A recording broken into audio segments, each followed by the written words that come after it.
नमस्कार दोस्तों, स्वागत है आपका हमारे YouTube चैनल प्रेरक कहानियाँ में। तो आइए आज की नई कहानी सुनते हैं स्वामी राजेश्वरानंद जी महाराज द्वारा। बहुत ही प्रेरणादायक प्रसंग है, भावुक कर देने वाली कहानी है।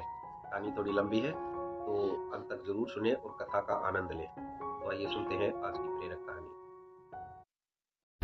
पुराना बिहार अब तो झारखंड हो गया है। हजारीबाग जिले की घटना है। वहां ईश्वरी नाम का एक गांव, उस गांव में एक बालक का जन्म हुआ। परिवार वाले श्रद्धालु भक्त, परिवार वालों ने बालक का नाम रखा राम टहल पांडे, श्री राम टहल पांडे। जन्मोत्सव मनाया गया, लेकिन काल की गति समझ में नहीं आती।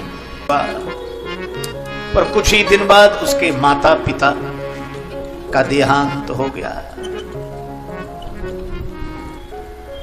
नन्हे से बालक का पालन पोषण इनके बड़े भाई और भाभी ने किया। कुछ दिन बाद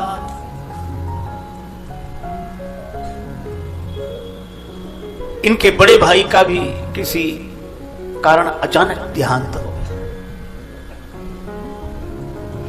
तो भी विपत्ति ने पीछा नहीं छोड़ा। कुछ दिन बाद चेचक की बीमारी, उस बीमारी में इनके दोनों नेत्र चले गए, अंधे हो गए। परिवार में गरीबी आ गई। एक विधवा भाभी और अंधे राम टहल पांडे। सभी होते हैं रिश्तेदार, जबकि जर पास होता है और बिगड़ जाता गरीबी में जो रिश्ता खास होता है।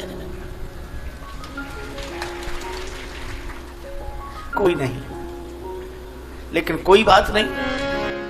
टहल पांडे भगवान के भरोसे आनंद में रहते थे। विधवा भाभी भिक्षा कर लेती। किसी तरह राम टहल पांडे का और भाभी का पेट भरता। फटे पुराने कपड़ों में गुजर करते।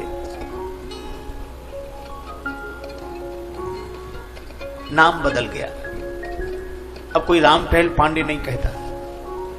पांडे नाम हट गया, राम नाम भी हट गया। टहलुआ टहलुआ कहने लगे। गरीबी के नाम अलग होते हैं, अमीरी के नाम अलग होते हैं।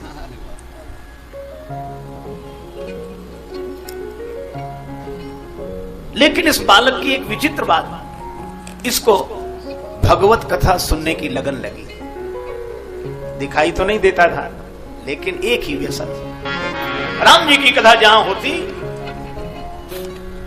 जरूर जाते सुनने। श्रीमद् भागवत की कथा होती सुनने जाते। एक बार इनके गांव में ही भागवत कथा हुई। पुलकित होते रहे, रोमांचित होते, अश्रु आते, हृदय भाव से भर जाता। 7वें दिन भागवत कथा कहकर व्यास जी विदा होने लगे। राम टहल पांडे किसी से पता पूछकर दीवाल पकड़कर सहारा लेते हुए व्यास जी के पास पहुंच गए और व्यास जी के चरणों में सिर रखकर बोले, बाबा मुझे दिखाई नहीं देता, लेकिन आप हाथ पकड़ा दिया कर, मैं सेवा कर दिया करूंगा। आपके शरीर में तेल लगा दिया करूंगा, आप दे दिया करो, हम कपड़े धो दिया करें। पर मेरी एक ही लालसा है कि आपके मुख से होने वाली कथा सुनता रहूं, भगवान की कथा सुनता रहूं। व्यास जी भी भाव से भर गए, आंसू भर आए। उन्होंने कहा कि नहीं नहीं राम टहल जी, आपको सेवा करने की आवश्यकता नहीं है। सेवा करने वाले और लोग हैं, आप तो कथा सुना करो, प्रसाद पाया करो, हमारे पास ही रहो। बड़े आनंद से कथा सुनी। व्यास जी दूसरे गांव में जाने लगे। 2 मील दूर गांव था। राम टहल पांडे बोले, मैं वहां भी हाँ जाते, कथा सुनकर लो। बड़े आनंद से भरे, भगवान के भाव से भरे। और मैं आपको एक बात बता दूं, जो भाव से भरा होता है उसके जीवन में अभाव नहीं होता। राम टहल पांडे के जीवन में अभाव ही अभाव, लेकिन वे भगवान के भाव में डूब कर रहते। भाभी रोज भोजन बना देती और वही रोटी अचार बांध लेते अपने गमछे में, पैदल पैदल जाते, कथा सुनते। दोपहर को जब श्रीमद् भागवत कथा का विराम होता, वही रोटी पा लेते, फिर कथा सुनते, शाम को लौटते, ऐसे जैसे कितना बड़ा धन मिल गया हो। पायो जी मैंने राम रतन धन पायो, खर्चे न कूटे कोई चोर न लूटे, दिन दिन बढ़त सभा। बड़े आनंद में एक दिन बरसात होने लगी, बादल गरजने लगे, बरसात होने लगी, बिजली चमके। भाभी ने सोचा आज देवर कथा में नहीं जाएंगे।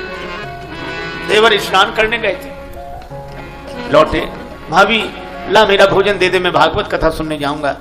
भाभी ने कहा कि आज मैंने भोजन वहां जाने के लिए नहीं बनाया, ऐसे में मैं तुम्हें नहीं जाने दूंगी, ये बुरा दिन है, भयंकर बरसात हो रही है, बिजली चमक रही है और तुम्हें दिखाई नहीं देता, कहीं फिसल जाओगे, गिर जाओगे, नहीं जाओ।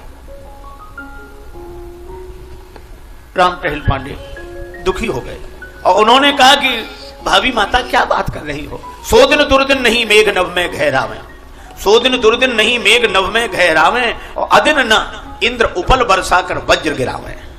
वो भी बुरा दिन नहीं है कि इंद्र बरसात का वज्रापात कर दे।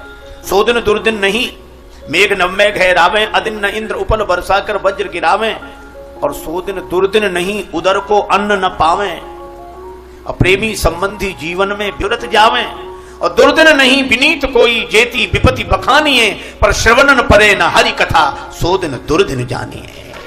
बस राम टहल पांडे ने लकड़ी उठाई, बिना भोजन के ही उसी आवेश में चल दिए। ऊपर से बादल तर तर तर तर तर, बरसात हो रही है, बिजली चमक रही है, लेकिन बिना किसी की परवाह किए सीताराम राधे श्याम कहते बढ़ जा रहे। ईश्वरी गांव से चले, दूसरा गांव कुछ दूरी पर था, पर आज देर हो गई थी, जल्दी जल्दी जल्दी जा रही, वर्षा मार्ग में बाधक थी, फिर भी बढ़ते जा रहे। तो गांव आने के लगभग एक फरलांग पहले ही उन्हें लगा कि गांव आ गया है। सड़क से नीचे उतर गए और थोड़ा आगे बढ़े, वो जंगल, अब रास्ता न सूझे इधर उधर, तो थोड़ा आगे बढ़े। संयोग की बात, उस जंगल में एक कुआं, और कुएं का घाट तो बना नहीं था, चबूतरा बना नहीं था, समतल भूमि पर था। आगे बढ़ते गए, उस कुएं में गिर गए, अंधा कुआं, पानी नहीं, बड़ी गहराई में गिरे। अब क्या करें, ऊपर से बिजली चमक रही, बादल गरज रहे, वर्षा हो रही, और ये इस कुएं में गिर गए। यहां कौन सुनेगा, जंगल में हैं हम। पहली बार राम टहल पांडे ने भगवान से प्रार्थना की कि प्रभु मैंने आज तक आपसे कोई शिकायत नहीं की, मातु पिता बर बंधु लियो, मातु पिता बर बंधु लियो, दुख घोर दियो सब ही सुख छीनो। मेरे माता पिता बिछुड़ गए, मैंने शिकायत नहीं की, मेरा बड़ा भाई बिछुड़ गया, मैंने शिकायत नहीं की, इतने दुख मिले, मैंने शिकायत नहीं की, और ताऊ पे दोष न देव तुम्हें, जग में अंधरो अखियां न सौकीनो, मुझे अंधा बना दिया, तो भी मैंने शिकायत नहीं की, और आज भी शिकायत नहीं करूंगा। जावे चले सुख भोग सवे, बर कूप में डार भले ही मोहि दीनो, सारे सुख भोग चले जाएं, भले ही आपने कुएं में गिरा दिया हो, पर दुख विनीत यही तृगहीन सो, दुख दुख विनीत यही तृगहीन सो, छीन कथा को प्रथा दिन लीन हो। कथा का दिन भी छुड़ा लिया।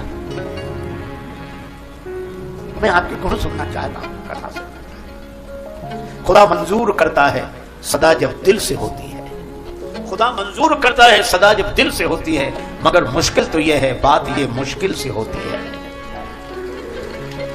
पुकारा भगवान को, भगवान प्रकट हो गए और कुएं के ऊपर खड़े हो। अरे राम टहल पांडे जी यहां कैसे गिर गए? वहां कथा शुरू नहीं हुई। भैया कथा तो शुरू हो गई हुई, समय बहुत हो गया, अब मैं ही लेट हो गया। नहीं नहीं नहीं, अभी कथा शुरू नहीं हुई, व्यास जी का स्वास्थ्य खराब है, थोड़ी देर में ही होगी कथा शुरू। अरे भैया तो हमें लगता है कि हमारे लिए कथा रुक गई, एक काम करो हमें निकाल लो, गांव वालों को बुलाओ, लस्सी ले आओ, मैं तो कुएं में पड़ा हूं। भगवान बोले कुआं नहीं है, गड्ढा है। अरे भैया गड्ढा नहीं, बहुत गहरा है। नहीं गड्ढा है, तुम्हें दिखाई नहीं देता इसलिए कुआं लग रहा होगा, मैं ही तुम्हें हाथ पकड़ के निकाल लेता हूं, लो पकड़ो मेरा हाथ। भगवान ने हाथ राम टहल पांडे बोले प्रभु मैं तो अंधा आदमी हूं, मुझे दिखाई नहीं देता कि आपका हाथ कहां है। लेकिन आपको तो दिखाई देता है कि मेरा हाथ कहां है, इसलिए आप ही मेरा हाथ पकड़ लो। भगवान ने राम टहल पांडे का हाथ पकड़ा, बाहर निकाल दिया। अरे भक्त या कूपित निवल न मोह विचार, केते जन्म भवकूप से मैंने लिए उबार। भवकूप से पार करने वाला जब उबारे तो हुआ क्या। भगवान हाथ पकड़े थे, बाहर निकले, हाथ छुड़ाने तो राम टहल पांडे दूसरा हाथ भी पकड़ लिया। अब तो मुझे लगता है कि आप भगवान हो, भगवान हो। नहीं नहीं नहीं, भगवान नहीं, मैं तो श्रोताओं को बुलाने जा रहा हूं। राम टहल पांडे भी संत सूरदास जी की तरह कहते हैं, बाह छुड़ाए जात हो निवल जान के मोह, और हृदय से जब जाओगे मर्द बदूंगो तो है। भगवान ने जाते जाते कहा, ये पुष्प ले चढ़ा देना कथा में। राम टहल पांडे बोले, फिर तो व्यास जी मुझसे रोज फूल मांगेंगे, मैं कहां से लाऊंगा अंधा आदमी। तुम चिंता मत करो, जब तुम कथा में पहुंचोगे तुम्हारे हाथ में फूल अपने आप आ जाएगा। राम टहल पांडे ने बातों पे गौर ही नहीं दिया, उनको लगा कि कोई भला आदमी हमें निकाल दिया, रास्ते से लगा दिया, चलो चलो मैं चलता हूं। वे कथा की ओर बढ़ गए और भगवान ही मानो सबको बुलाने जाते हैं, सबको। भगवान सबको बुलाने चले गए, श्रोता आने लगे। राम टहल पांडे धीरे धीरे जा रहे थे, तब तक क्या हुआ, व्यास जी अस्वस्थ धीरे धीरे उठे, मंच पर आकर बैठे। तब तक देखा राम टहल पांडे की भाभी आ गई, भोजन लेकर आई थी। कहा कि आज देवर बिना भोजन किए लिए आ गए, तो मैं भोजन लेकर आई हूं। आए नहीं, अभी आते ही होंगे, रख दो भोजन। भोजन रख दिया। भाभी ने व्यासपीठ को प्रणाम किया। व्यास जी आकर बैठे थे, अस्वस्थ थे। भाभी ने एक पान चढ़ा दिया, प्रणाम कर लिया, चली गई। इतनी देर में राम टहल पांडे आए। लोगों ने कहा कि तुम्हारी भाभी आई थी और ये देखो तुम्हें चोट लग गई है, ये रक्त बह रहा है, ये कहां था? भैया एक गड्ढे में गिर गया था। गड्ढा? जंगल था वहां, तो गड्ढा कोई यही नहीं हुआ। कोई आया था, उसने कहा कि हम हाथ पकड़ के निकाल लेंगे, हाथ पकड़ के निकाल लिया उसने। अच्छा चलो भोजन करो। भोजन किया, ऐसा स्वाद, घाव ठीक होने लगे।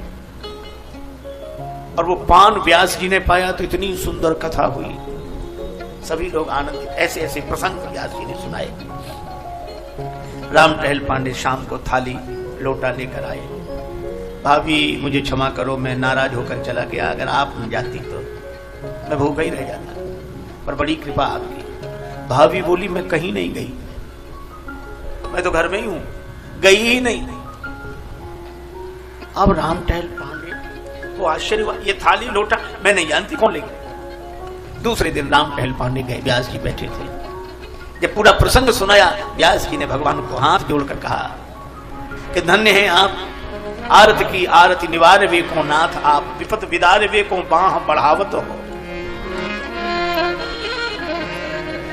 विपत विदार वे को बाह बढ़ावत हो। और अंत में कहा, लेस हूं लाज कमलेश जू न लागत तुम्हें, भक्त हित भाभी को भेष धरी आवत हो। भक्त के लिए भाभी बन गया। आप विचार करो, भगवान कृपा करते हैं, परिस्थिति चाहे जैसी हो, लेकिन भगवान का भरोसा। संग सखा सब तज गए, कोई न निभेयो साथ, कह नानक इस विपत में एक टेक रघुनाथ। तो दोस्तों, हमने ये कहानी सुनी भगत राम टहल पांडे की। स्वामी राजेश्वरानंद जी द्वारा बहुत ही सुंदर वर्णन किया गया है इसका। इसमें स्वामी जी ने बताया कि किस तरह से भगवान पर विश्वास रखते हुए भगत राम टहल जी ने सारी परेशानियों को दरकिनार कर दिया। उसको जीवन में वो सभी दुख देखने को मिले जो जिनसे एक आम आदमी डरता है। घर उसका बर्बाद हो गया, भाई की मृत्यु हो गई, आंखों से अंधा हो गया, शारीरिक रूप से भी अक्षम हो गया, लेकिन भगवान पर विश्वास करना उसने नहीं छोड़ा। अगर उसकी तरह कोई दूसरा आदमी होता तो वो भगवान को कोसता, ये कहता कि आपने मेरे जीवन में मुझे क्या दिया है, लेकिन भक्त राम टहल का विश्वास नहीं डगमगाया।